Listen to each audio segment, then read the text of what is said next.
Shalom Bapak Ibu, shalom semuanya. Saya berdoa kita semua dalam kondisi sehat dan tidak kekurangan sesuatu apapun. Khotbah video kali ini tentang kembalinya bangsa Israel ke Palestina. Selamat menyaksikan. Kembalinya bangsa Israel ke Palestina. Keselamatan datang dari bangsa Yahudi, Yohanes 4 ayat 22. Tetapi berita Injil keselamatan disebarkan oleh orang Kristen. Itulah sebabnya iblis sangat benci dan ingin menghancurkan orang Yahudi dan orang Kristen.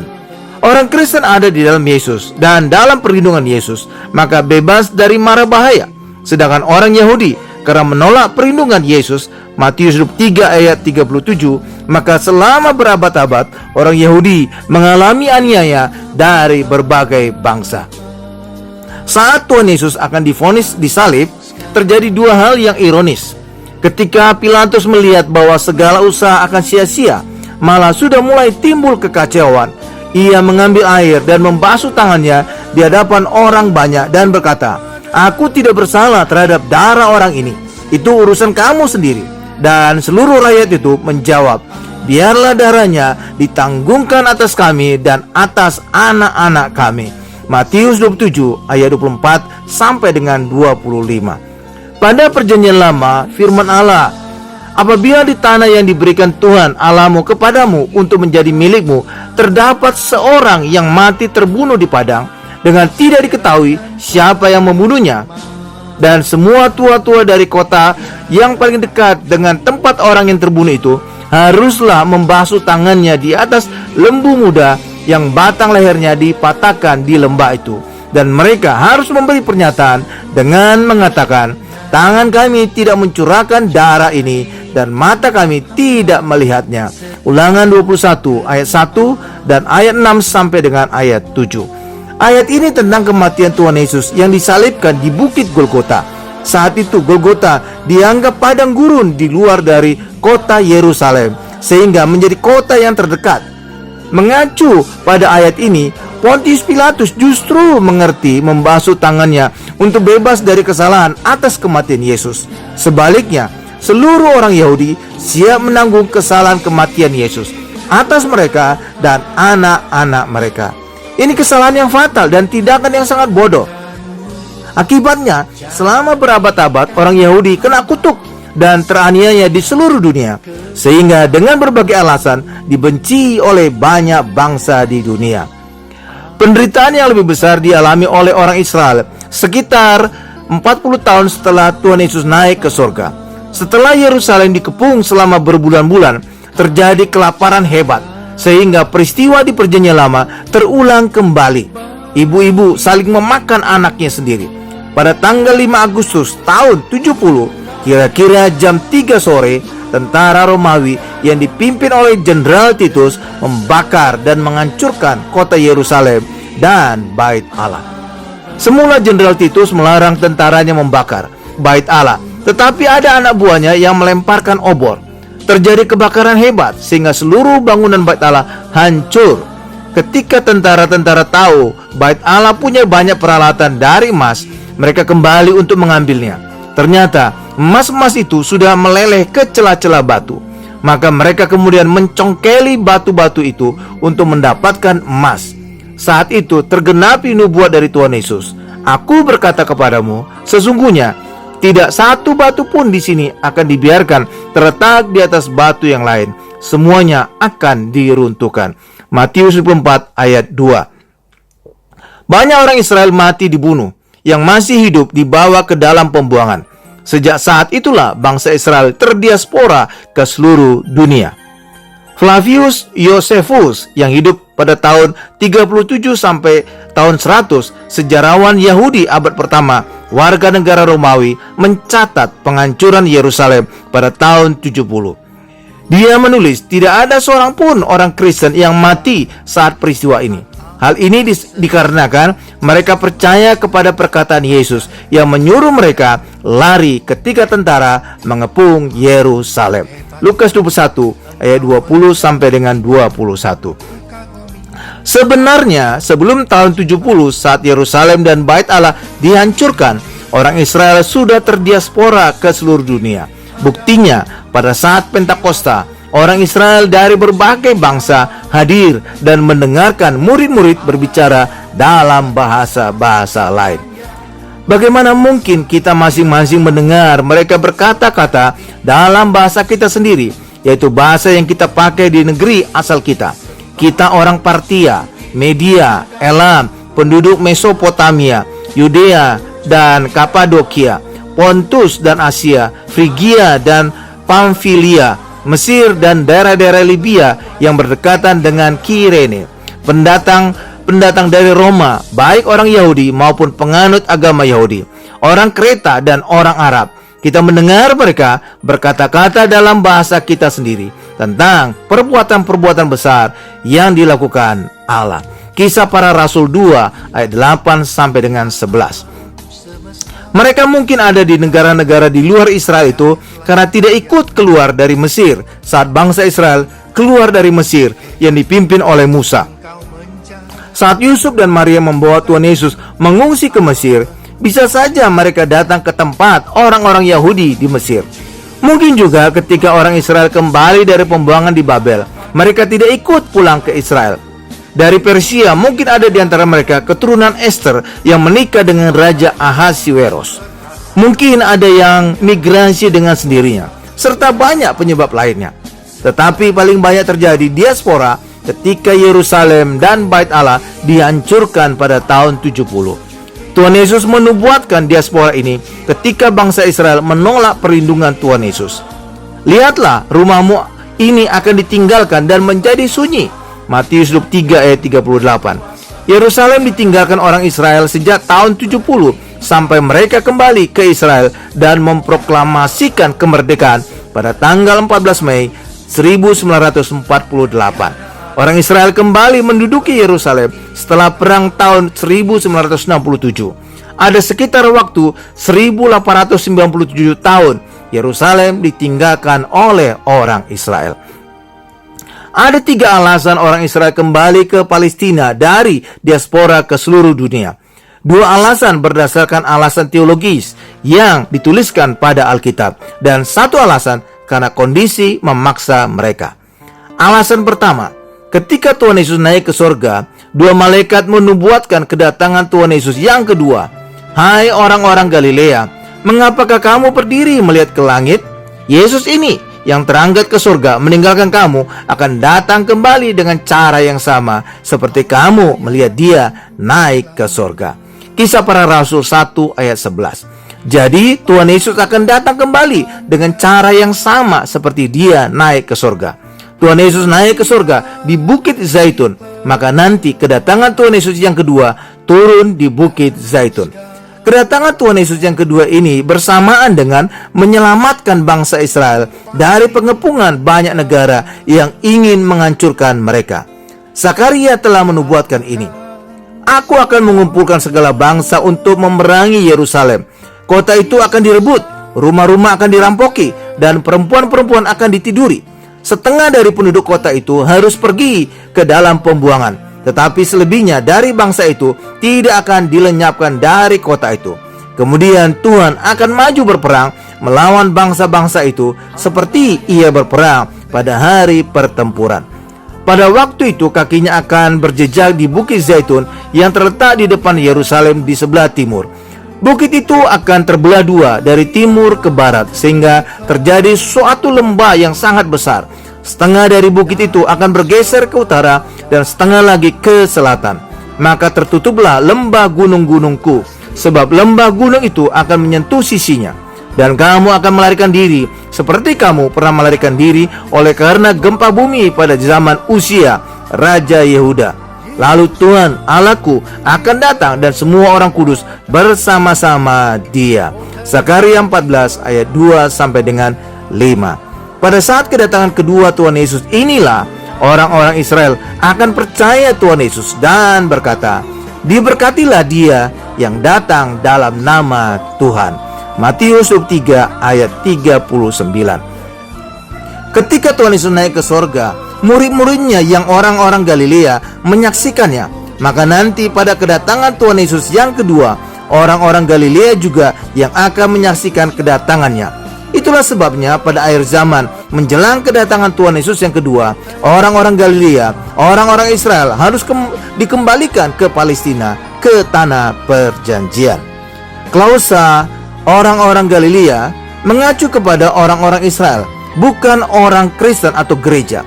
Orang-orang Kristen tidak mengalami kedatangan Tuhan Yesus yang kedua karena sudah diangkat Tuhan Yesus ke sorga.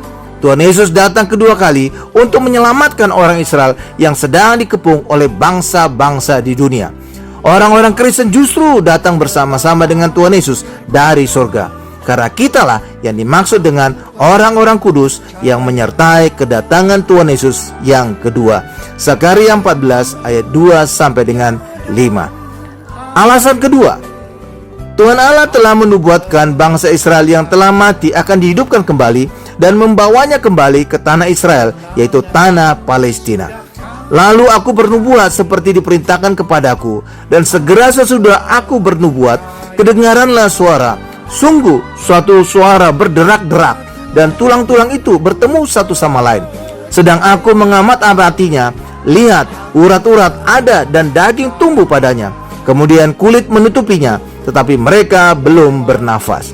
Maka firman-Nya kepadaku, bernubuatlah kepada nafas hidup itu. Bernubuatlah, hai anak manusia, dan katakanlah kepada nafas hidup itu, beginilah firman Tuhan Allah, hai nafas hidup, datanglah dari keempat penjuru angin, dan berembuslah ke dalam orang-orang yang terbunuh ini, supaya mereka hidup kembali. Lalu aku bernubuat seperti yang diperintahkannya kepadaku, dan nafas hidup itu masuk di dalam mereka, sehingga mereka hidup kembali. Mereka menjejakkan kakinya, suatu tentara yang sangat besar. Firman-Nya kepadaku, hai anak manusia, tulang-tulang ini adalah seluruh kaum Israel. Sungguh mereka sendiri mengatakan, tulang-tulang kami sudah menjadi kering, dan pengharapan kami sudah lenyap, kami sudah hilang. Oleh sebab itu, bernubuatlah dan katakan kepada mereka, beginilah firman Tuhan Allah, sungguh aku membuka kubur-kuburmu dan membangkitkan kamu, hai umatku, dari dalamnya, dan aku akan membawa kamu ke tanah Israel. Yeskiel 37 ayat 7 sampai dengan 12. Pada perjanjian baru, Tuhan Yesus berfirman, Ia akan menyuruh keluar malaikat-malaikatnya dengan meniup sangkakala yang dahsyat bunyinya, dan mereka akan mengumpulkan orang-orang pilihannya dari keempat penjuru bumi, dari ujung langit yang satu ke ujung langit yang lain. Matius 24 ayat 31. Alasan ketiga, bangsa Israel dibenci di seluruh dunia, bahkan dianiaya di banyak negara. Yang paling mengerikan, pada zaman Hitler, sebanyak 6 juta orang Yahudi mati di kamar gas. Jumlah ini adalah setengah dari 12 juta populasi orang Yahudi saat itu. Sebagai peringatan akan Holocaust ini, bangsa Israel memperingatinya dengan membangun Yad Vashem tahun 1953 di Yerusalem, Israel. Adanya aniaya di banyak tempat di dunia ini mendorong mereka kembali ke tanah Palestina dengan harapan menjadi tempat yang paling aman bagi mereka. Seperti kedatangan bangsa Israel ke tanah Kanaan yang dipimpin oleh Musa dan Yosua, mereka harus berperang dan mengusir penduduk Kanaan saat itu. Hal yang sama terjadi ketika bangsa Israel kembali ke Palestina. Mereka harus mengusir penduduk Palestina yang telah hidup ribuan tahun di tempat itu. Pada tahun 1800-an, daerah Israel atau Palestina adalah daerah wabah malaria. Tidak ada orang yang mau tinggal di situ selain kambing domba dan orang-orang Bedoin. Tetapi sekarang menjadi rebutan Israel dan Palestina dan menjadi pusat perhatian dunia. Tuhan Yesus berfirman, tariklah pelajaran dari perumpamaan tentang pohon ara. Apabila ranting-rantingnya melembut dan mulai bertunas, kamu tahu bahwa musim panas sudah dekat. Demikian juga jika kamu melihat semuanya ini, ketahuilah bahwa waktunya sudah dekat, sudah di ambang pintu. Aku berkata kepadamu, sesungguhnya angkatan ini tidak akan berlalu sebelum semuanya ini terjadi. Matius 24 ayat 32 sampai dengan 34. Pohon ara adalah gambaran bangsa Israel. Jika Israel telah bertunas, jika Israel telah dipulihkan, maka akhir zaman sudah dekat, sudah di ambang pintu.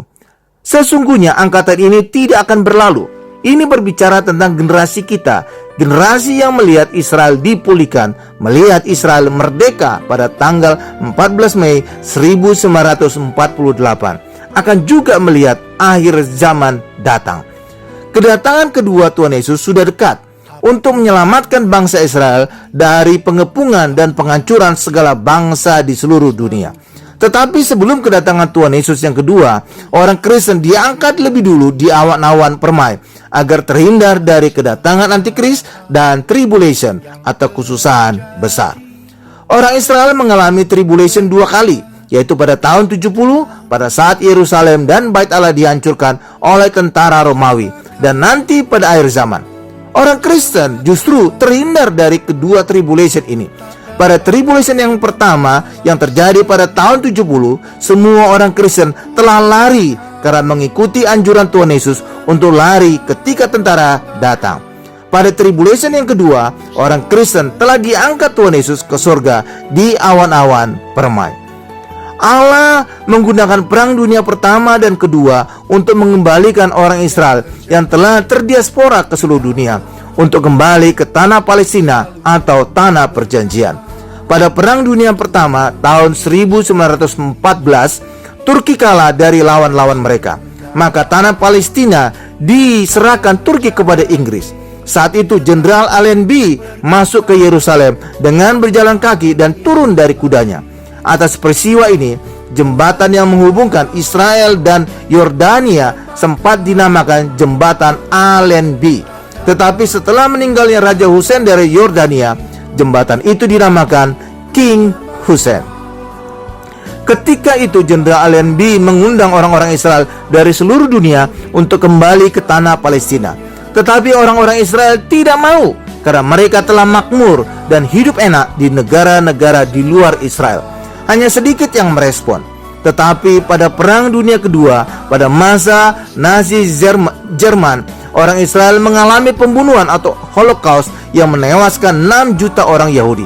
Itu merupakan setengah dari populasi orang Yahudi saat itu yang berjumlah 12 juta orang. Mereka juga mengalami pengusiran dan penganiayaan di banyak negara.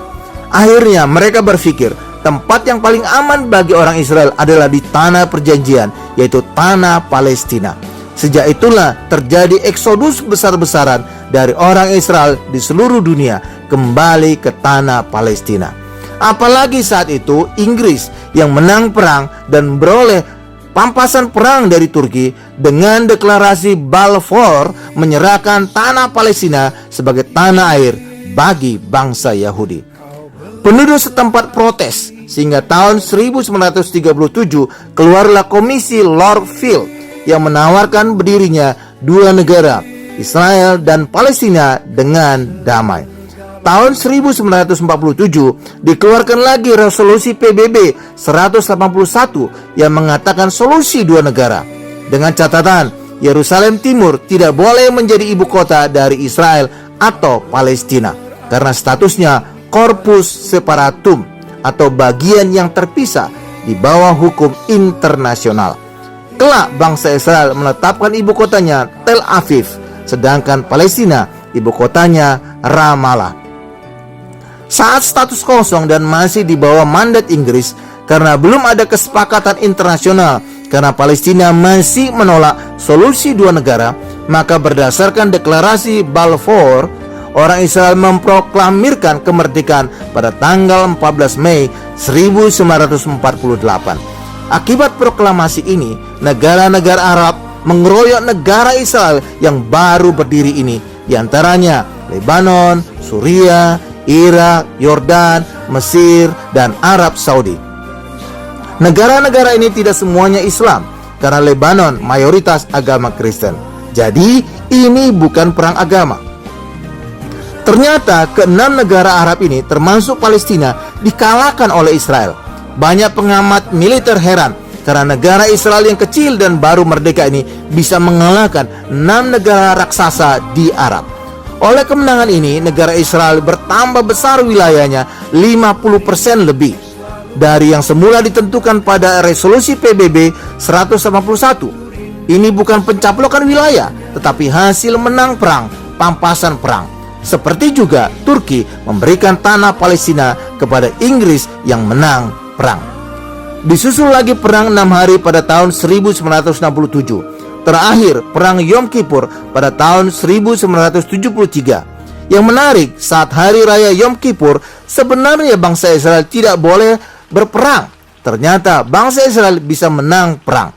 Ini semua karena pertolongan Tuhan. Seperti juga Tuhan menolong orang Israel merebut tanah Kanaan dari orang-orang Kanaan yang raksasa-raksasa. Ketika Israel memindahkan ibu kotanya ke Yerusalem yang disusul oleh Amerika Serikat, itu menimbulkan kehebohan di dunia internasional. Tetapi mereka pintar. Pemindahan ibu kota itu bukan ke Yerusalem Timur yang menjadi Corpus Separatum, tetapi ke Yerusalem Barat yang berbatasan dengan Yerusalem Timur yang memang wilayah Israel. Momentum ini dimanfaatkan oleh bangsa Israel untuk mengajak negara-negara lain untuk memindahkan ibu kotanya ke Yerusalem Barat. Dengan cara itu, negara Israel akan diakui secara internasional oleh banyak negara, baik secara de jure maupun de facto. Dari pertumbuhan demografi, pemerintah Israel sekarang agak khawatir karena pertumbuhan penduduk Palestina sangat cepat. Itu karena anak orang Israel hanya 2-3 orang, sedangkan anak orang Palestina, apalagi yang Muslim, bisa belasan orang. Sebelum perang Yom Kippur, jumlah orang Palestina yang Kristen bisa 20-30%, tetapi sekarang kurang dari 5% karena sebagian mereka pindah ke Eropa dan Amerika Serikat mencari tempat untuk masa depan yang lebih baik, apalagi relatif pendidikan mereka lebih bagus.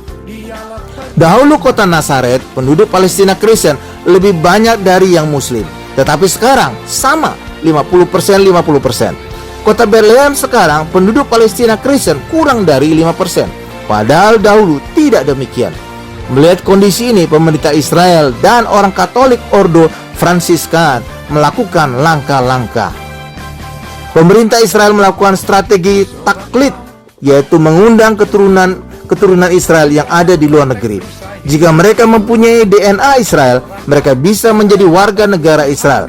Mereka diajak ziarah ke Hebron, yaitu makam Rahel, ke Bait Allah di Yerusalem, tembok ratapan yang sebenarnya ejekan kepada orang Israel, dan Yad Vashem, korban Holocaust Nazi. Biasanya mereka menangis.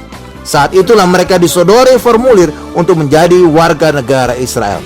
Program ini sangat berhasil menambah penduduk negara Israel, sehingga jumlah penduduk Palestina terkejar.